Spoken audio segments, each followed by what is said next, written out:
Hey guys, it's Marissa. So today I just kind of wanted to film a casual style Q&A.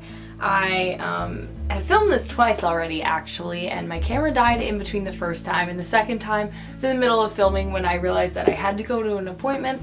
So I am just gonna film this super casually, and literally I'm not even closing the bottom drawer in my dresser because that drawer doesn't close, and you guys never usually see that, but you can see it now. Alright, so I asked you guys on Instagram to ask me questions, and now I'm going to answer them. That's how a Q&A works. What? I had no idea. Okay. Alright, the first person is Julie Shelov, and she asked me what's my opinion on using oil and eating fats. My overall opinion is that it is never healthy to cut out a complete food group, so it's never healthy to say no fats at all. You need fats, it's a food group for a reason. A lot of nutrients in other films I can't speak today. What's happening?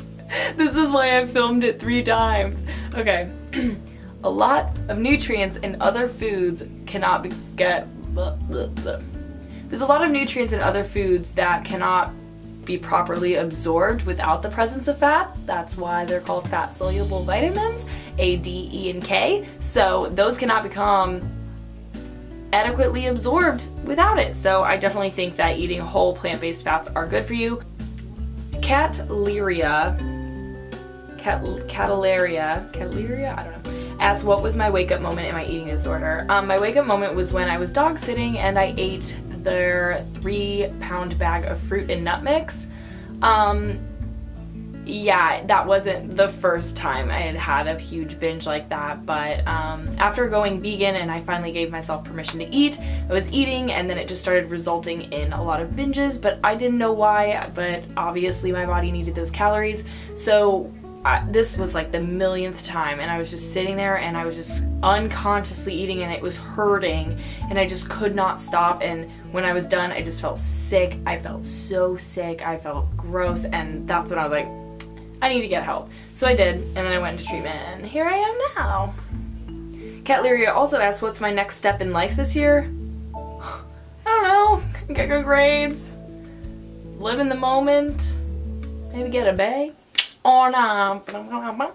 I don't even know what just happened. I'm trying to get comfortable. I'm also freezing. Do you guys know this is Q&A by Marissa.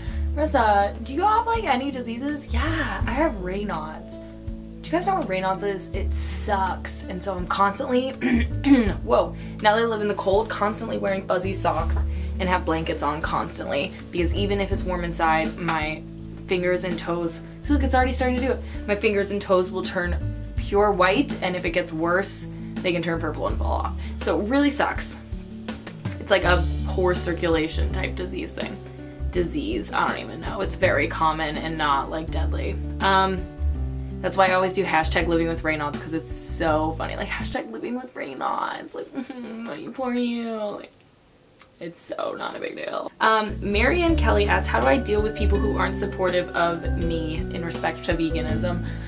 She's been vegan for 4 months, and her friends just tell her to eat meat and things like that. Honestly, I just come at it from a totally normal standpoint. I never try to be well, I'm vegan, no. I'm just oh no, it's cool, I'm vegan, blah, blah, blah. If there's a situation, if I'm at a steakhouse or something and there's literally nothing on the menu that's not drenched in butter or meat, I'm just oh no, it's cool, I'll just get this salad or whatever. I just don't make a big deal about it, because, if it was somebody else who just when somebody else has things in their life that they do, you don't judge them for them. So just try to make it as normal and positive of a thing as possible. And if they still are saying things eat meat, come on, what are you, just be hey, I respect your decisions, can you please respect mine? Because normally when you get real like that, people kind of back off because they're whoa, this is awkward. Respect you, that's a big word. Anyways, I don't even know. Yeah, so I'll make a more serious video on that topic sometime, because I know I need to, because it is a hard thing. Even my family members still are I don't really get it. I don't get why you're vegan, no. And you just have to be that's okay, you don't have to get it, but I'm doing it for me, so that's all that matters. You do you, I'll do me. Sounds good. Joyful Eating asked tips for eating disorder recovery and how to deal with the weight gain and eating more. tips for like initial eating disorder recovery, more just like that you have to find a reason to do it for yourself. You really have to find a reason to do it for yourself. You can't just be like, well, my mom wants me to recover, like my therapist really wants me to recover, like blah blah blah. Like, no, you have to find a reason deep down to do it for yourself. And a big thing that helped me was just giving myself permission. I don't know why the word permission like really resonated well with my recovery. It was just being like, I give myself permission to eat, I give myself permission to gain weight, I give myself permission to love myself, things like that.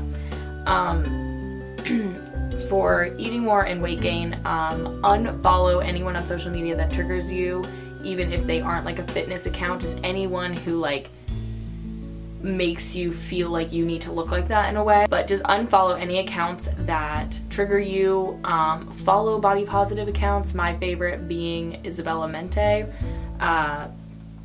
She's really great. And then also, like I said, give yourself permission. Say, I need this right now. It's gonna make me the best version of myself. I want to be healthy and happy. And you will be, as long as you can get through this and stay strong. There's so much more to life than what you're feeling now. My favorite line ever.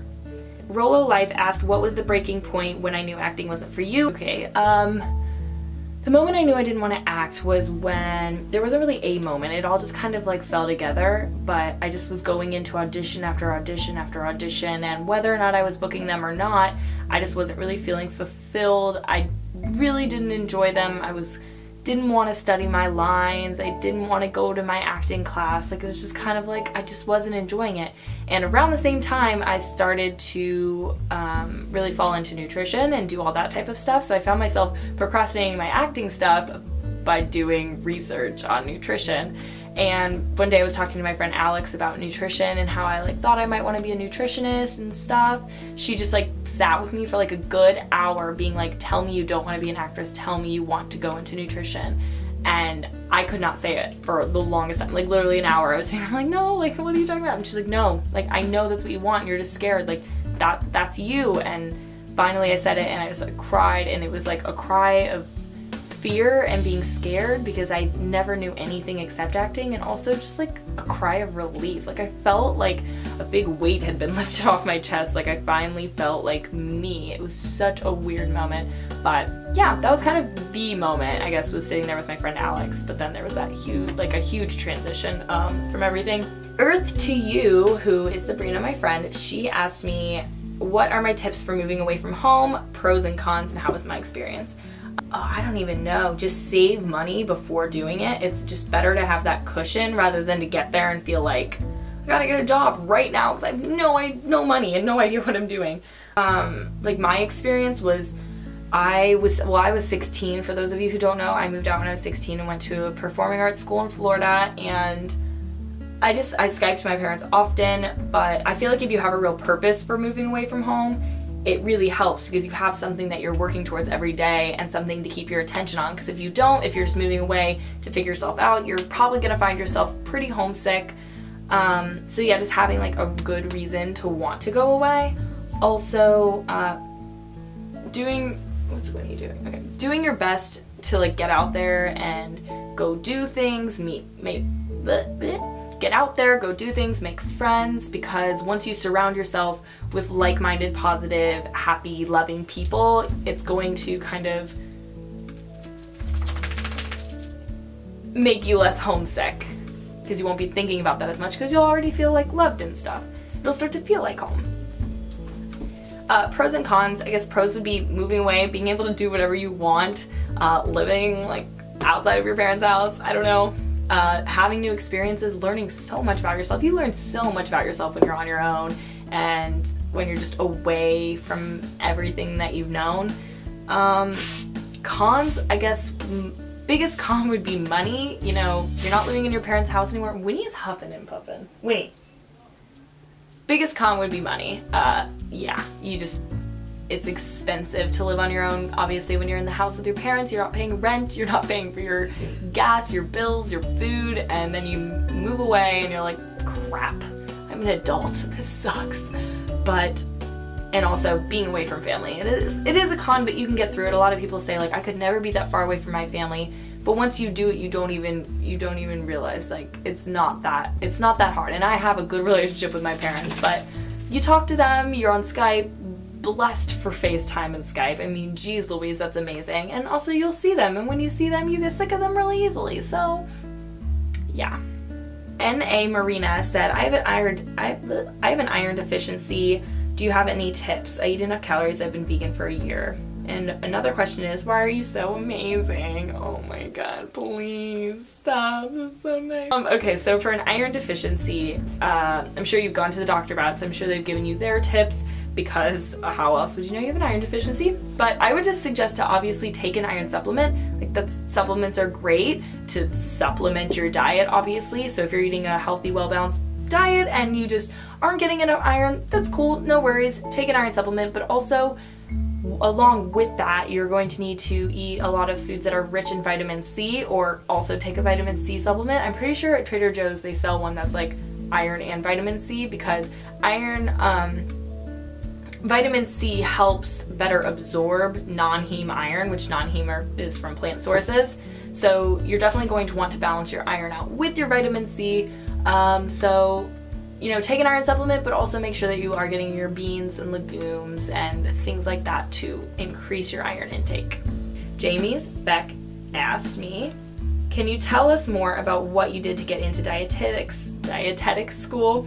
So, what I did to get into dietetics school, well, I just researched schools that had a dietetics program and then realized that the cheapest option was to stay in my family's home state, which is West Virginia, and so I applied to Marshall and I got in. I literally only applied to Marshall. Like, don't do that. You should apply to multiple schools, but I only applied to Marshall and I got in, so then I just moved here and started going to school. More about my schooling, it's a lot more science than I was expecting. I mean, it is a science major, but it's seriously like 1 dietetics class to 4 science classes. It's crazy. I have to take so much science. I'm in my 2nd chemistry class right now. I have 2 more. I have microbiology, biochem, anatomy, physiology, like it goes on. So yeah, but overall I really enjoy it. I'm really excited to become a dietitian one day, and yeah. I will probably make a whole video about what it's like being a vegan in a dietetics program, especially after the semester, because right now I'm in food lab, which we're gonna have to deal with meat and eggs and stuff, so like I'm not really sure how that's gonna go, so I'll give you guys an update on that. Marishk 91, I don't know. What made you decide to go back to school? Like I said before, acting wasn't for me. Realized my passion for nutrition. I wanted to go back to school because I wanted to become a dietitian. Originally, I was thinking about just taking a nutrition course and becoming a certified nutritionist, but in the long run, I want to be taken a little bit more seriously. Dietitians are professionals. They have a 4-year degree. Soon it's going to be required to have a master's. I'm probably going to have my master's. Yeah, you just get more of an understanding of the science behind everything, and you really are a professional. So yeah, I wanted to be at that level, so I decided to go to college for it. Narasao asked, how many times do I work out? Currently, 0. I've not been working out. I worked out before Christmas break. I was working out 3 times a week. But then I took a big break, and I'm still kind of in that break. I was like kind of working out last week, but then I hurt myself.